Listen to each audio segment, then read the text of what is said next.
El lado oscuro de la diosa del amor. El amor puede salvarte. Eso es lo que te han dicho. Que el amor cura, que el amor une, que el amor es luz. Pero nadie habla del otro lado. Nadie habla de lo que ocurre cuando el amor se convierte en obsesión, cuando el deseo no es correspondido, cuando la atracción se transforma en castigo. Porque Afrodita no solo inspira pasión, también destruye con ella. Después de Troya, su nombre ya no era solo belleza, era poder. Un poder que los dioses empezaron a mirar con cautela, porque algo había cambiado. Ya no era solo la diosa que inclinaba corazones, era la diosa que podía arruinar vidas sin tocar una espada. Y lo más inquietante es que lo hacía sonriendo. Hay una historia que rara vez se cuenta completa. La historia de Hipólito, hijo de Teseo, un joven puro, devoto de Artemisa, desinteresado del amor. Y ahí comenzó el problema.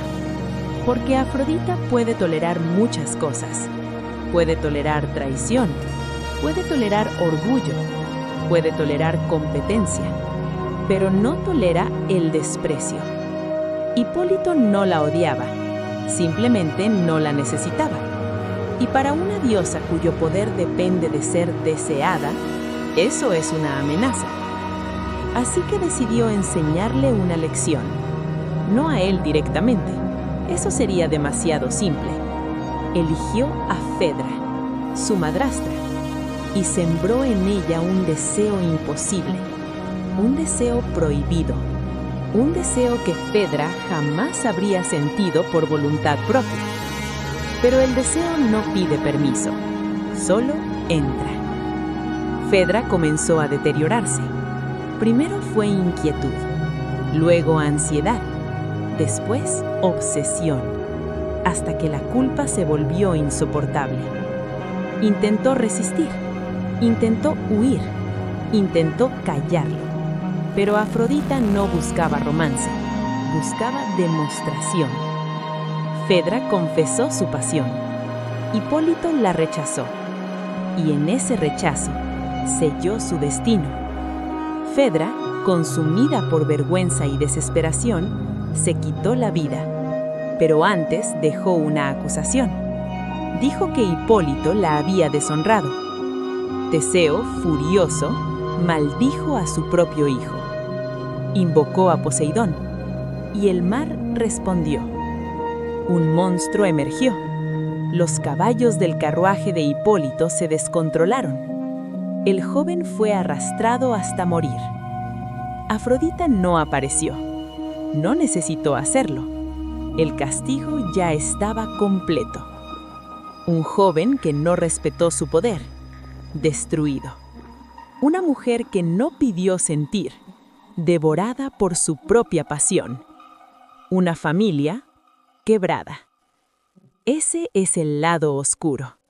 No la guerra abierta, sino la manipulación emocional. No la espada, sino la mente. Afrodita no siempre destruye con intensidad inmediata. A veces lo hace lentamente, como con Mirra, la joven que fue castigada con un deseo aún más perturbador. Afrodita decidió que Mirra se enamorara de su propio padre. No fue elección, no fue perversión natural, fue intervención divina. Mirra luchó contra ese impulso, pero cuanto más intentaba reprimirlo, más fuerte se volvía. Hasta que una noche engañó a su padre en la oscuridad. Cuando la verdad salió a la luz, el horror fue absoluto. Mirra huyó, y antes de ser alcanzada, pidió desaparecer. Los dioses la transformaron en árbol, un árbol que lloraba resina, un árbol que sangraba lágrimas. De ese árbol nació Adonis. Y aquí la ironía es brutal. El hijo del castigo se convertiría en el gran amor de Afrodita. El mismo patrón se repite, el deseo impuesto, la tragedia inevitable, la consecuencia irreversible. Y luego está Narciso, el joven tan hermoso que todos se enamoraban de él, pero él no amaba a nadie, rechazaba a todos, entre ellos a la ninfa Eco. Eco se consumió de tristeza hasta quedar reducida a voz. Afrodita observó y decidió intervenir, no porque Narciso fuera cruel, sino porque era indiferente, y la indiferencia es una afrenta para el deseo. Lo llevó hasta un lago, lo hizo inclinarse, y cuando Narciso vio su reflejo, quedó atrapado. Se enamoró de sí mismo, un amor imposible, un deseo sin correspondencia. Murió contemplando su propia imagen. Afrodita no lo tocó, solo inclinó el impulso. Ese es su verdadero poder, no crear amor, crear necesidad. Aquí es donde el mito se vuelve incómodo, porque Afrodita no representa amor sano, representa intensidad sin límites, representa el momento en que la razón se apaga, el instante en que sabes que algo te hará daño y aún así avanzas. Por eso su símbolo no es solo la paloma, también es el fuego. Y el fuego no distingue entre lo que ilumina y lo que quema. Pero lo más inquietante es que Afrodita también sufrió, porque el deseo no discrimina. Y cuando se enamoró de Adonis, conoció su propia vulnerabilidad. Adonis era joven, hermoso, deseado por todos, incluida Perséfone, y por primera vez Afrodita sintió miedo. Miedo a perder, miedo a no ser suficiente, miedo a que alguien más inclinara la balanza. El deseo se volvió posesión, la posesión ansiedad, y la ansiedad tragedia. Adonis murió en una cacería. Algunas versiones dicen que fue un jabalí, otras dicen que fue Ares, celoso, pero el resultado es el mismo. Afrodita no pudo salvarlo, y por primera vez, el deseo no obedeció. Ella lloró, y de su sangre nacieron anémonas, flores hermosas, efímeras, como el deseo mismo. Aquí está la paradoja final. Afrodita domina el impulso, pero no controla el destino. Puede iniciar pasión, pero no garantizar permanencia. Puede encender fuego, pero no decidir cuánto arde. Y ese límite la vuelve más peligrosa. Porque cuando alguien que controla emociones pierde el control, las consecuencias se multiplican. Pero aún no hemos llegado a lo más oscuro, porque el verdadero lado inquietante de Afrodita no está en los castigos individuales, está en lo que representa. Ella es la fuerza que desestabiliza estructuras, la que rompe votos, la que fractura alianzas, la que pone a prueba la fidelidad. Y mientras exista deseo humano, su sombra seguirá activa. En la parte final de este episodio veremos cómo su influencia se infiltró en imperios posteriores, cómo su figura fue transformada por Roma en Venus y suavizada para ocultar su crudeza original, y cómo incluso hoy seguimos repitiendo su patrón. Porque Afrodito no vive en el Olimpo, vive en cada decisión impulsiva, en cada traición por pasión, en cada obsesión que parece imposible de apagar. Y lo más inquietante es que no necesita ser invocada, solo necesita que desees algo lo suficiente, y cuando lo haces, ella ya está ahí.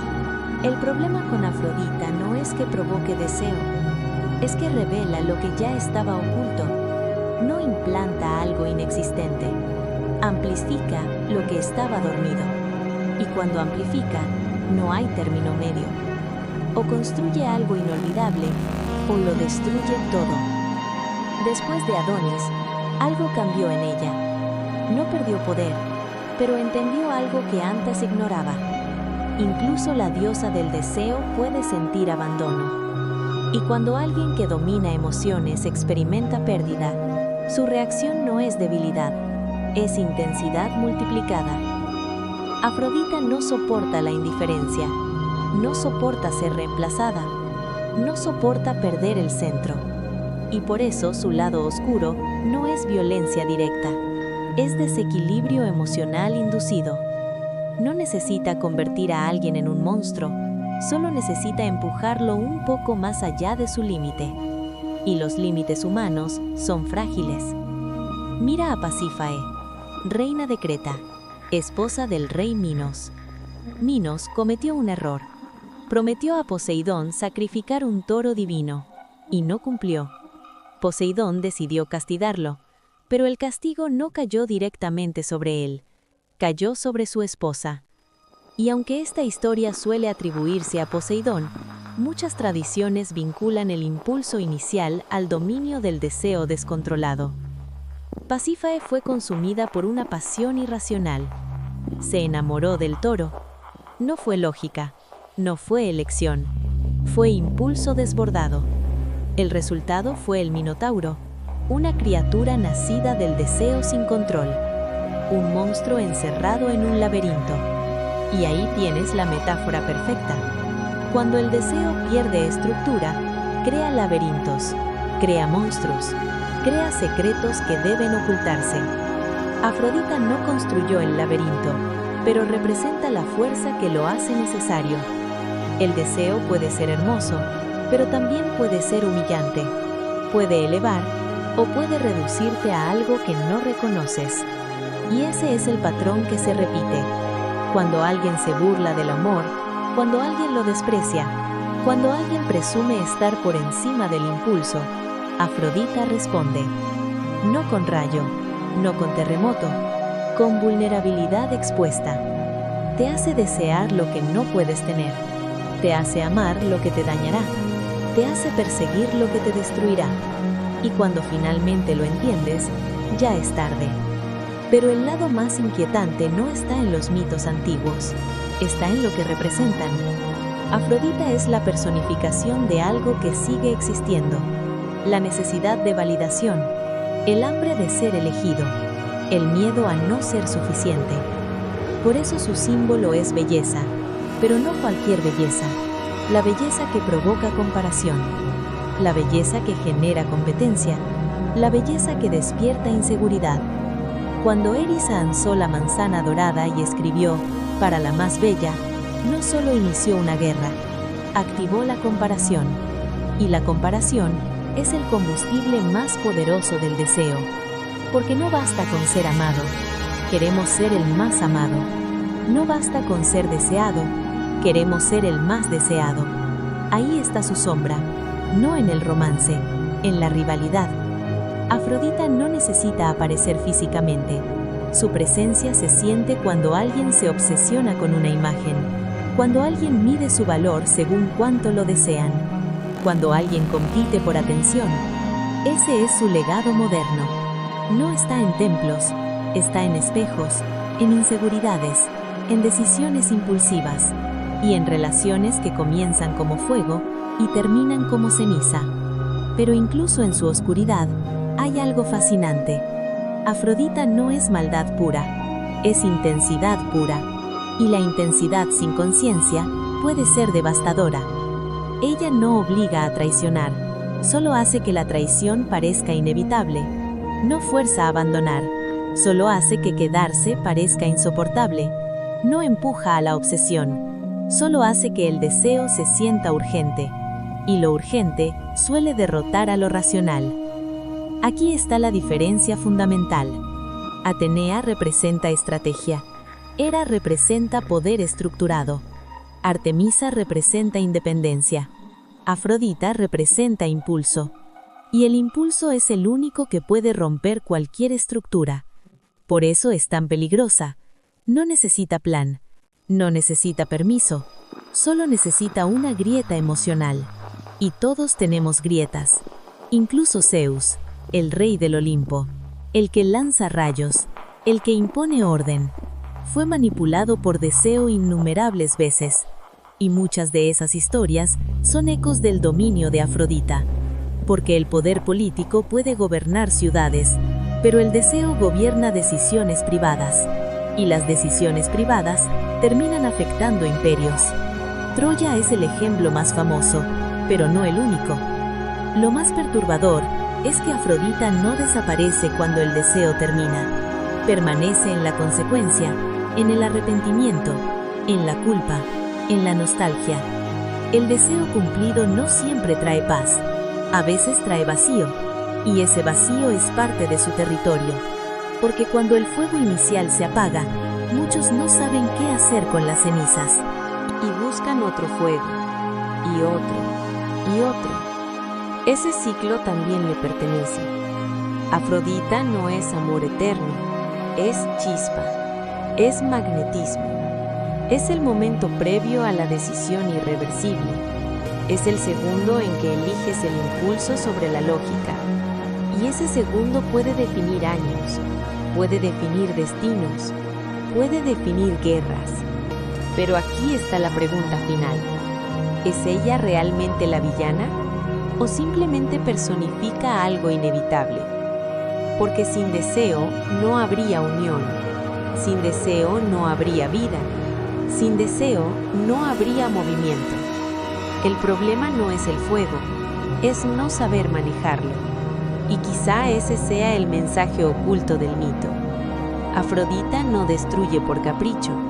Destruye cuando el deseo se convierte en identidad, cuando alguien deja de decidir y empieza a reaccionar, cuando el impulso gobierna, y aún así hay algo profundamente humano en ella, porque también ama, también teme perder, también sufre.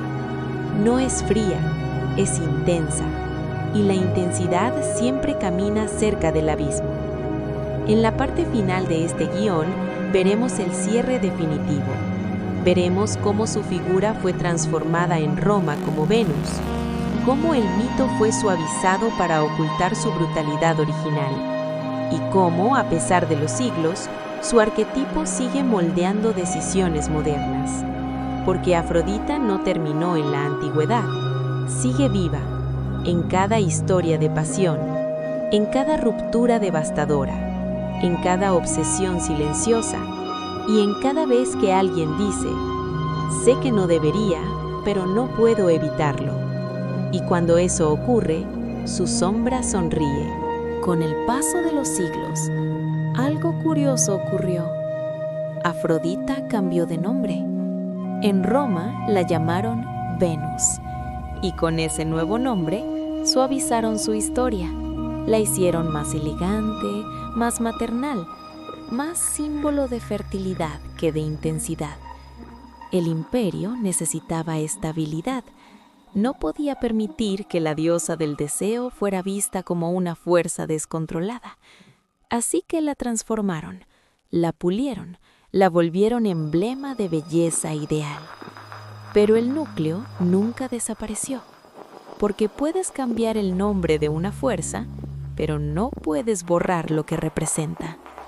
Venus seguía siendo atracción, seguía siendo impulso, seguía siendo ese momento exacto en el que alguien arriesga demasiado por sentir algo. Y mientras los templos caían y las religiones cambiaban, Afrodita no murió, solo cambió de escenario. Ya no necesitaba mitos, ahora vive en historias humanas, en decisiones tomadas de madrugada, en mensajes que no deberían enviarse, en promesas que se hacen sabiendo que no podrán cumplirse, en el magnetismo inexplicable hacia alguien que sabes que no te conviene. Ese es su territorio moderno, no el Olimpo, la mente. El lado oscuro de Afrodita no es perversión, es intensidad sin equilibrio. Es el momento en que el deseo reemplaza a la identidad. Cuando alguien deja de preguntarse quién es y empieza a definirse por quién lo desea o por quien no lo desea. Ahí comienza el abismo, porque el deseo es poderoso, pero cuando se convierte en necesidad absoluta, destruye. Piensa en esto. ¿Cuántas decisiones importantes en la historia humana se han tomado por amor? ¿Cuántas alianzas se rompieron por celos? ¿Cuántos imperios cayeron por una relación mal calculada? Troya fue un símbolo, pero no fue un caso aislado. La historia está llena de ecos de Afrodita, porque donde hay poder, hay deseo, y donde hay deseo, hay vulnerabilidad. Pero aquí está lo más inquietante. Afrodita no obliga a nadie, no controla mentes como un hechizo directo, solo despierta algo que ya estaba ahí. Y eso significa que el verdadero peligro no es la diosa, es la incapacidad humana de reconocer el impulso. El mito no es advertencia contra el amor, es advertencia contra la inconsciencia, contra el deseo sin reflexión, contra la obsesión que ignora consecuencias. Afrodita representa el fuego inicial. El problema no es que exista fuego, el problema es tocarlo sin saber que quema, porque el deseo no distingue entre lo que te hará crecer y lo que te hará caer. Solo señala lo brillante, y lo brillante no siempre es oro. Sin embargo, no todo es oscuridad. Sin Afrodita, no existiría conexión, no existiría pasión, no existiría arte inspirado por amor, no existirían poemas, ni sacrificios románticos, ni historias que atraviesan siglos. Ella es necesaria, pero como toda fuerza primaria, requiere conciencia. El mito no la condena, la expone, la muestra en su totalidad, bella, magnética y peligrosa. Hay algo más. Afrodita nunca fue la más poderosa físicamente, nunca fue la más sabia, nunca fue la más estratégica, pero fue la más influyente, y eso es más difícil de combatir, porque puedes prepararte para una guerra, puedes anticipar un plan, pero no puedes blindarte contra el deseo. Siempre encuentra una grieta, siempre encuentra una debilidad, siempre encuentra un momento. Y quizás por eso sigue siendo relevante, porque aunque ya no hablemos de dioses, seguimos viviendo sus patrones, seguimos confundiendo intensidad con amor verdadero, seguimos creyendo que lo urgente es lo importante, seguimos persiguiendo lo que nos hiere y llamándolo destino. Afrodita no desapareció con los templos griegos, sigue activa cada vez que alguien dice, sé que esto me hará daño, pero lo quiero. Ese instante es el verdadero altar. Ahí es donde vive. Y ahora que conoce su lado oscuro, la pregunta cambia. Ya no es si Afrodita fue peligrosa. La pregunta es, ¿sabes reconocer cuándo el deseo está tomando el control? Porque el fuego puede iluminar o puede arrasar. Y la diferencia nunca estuvo en la diosa. Siempre estuvo en quien sostiene la llama. Afrodita no es solo la diosa del amor, es el recordatorio de que el amor sin conciencia puede convertirse en destrucción. Es la prueba de que la belleza también tiene sombra. Es la fuerza que inclina decisiones invisibles. Y mientras exista alguien capaz de desear intensamente, su historia seguirá repitiéndose. No en el Olimpo, en nosotros. Así termina esta parte, pero la mitología nunca es solo pasado. En el próximo viaje exploraremos otra figura que también fue mal interpretada, otra fuerza que fue suavizada por la historia, y descubrirás que los mitos no son fantasías antiguas, son mapas psicológicos, y todavía estamos caminando sobre ellos, porque aquí no son solo leyendas. Aquí revelamos lo que siempre estuvo oculto.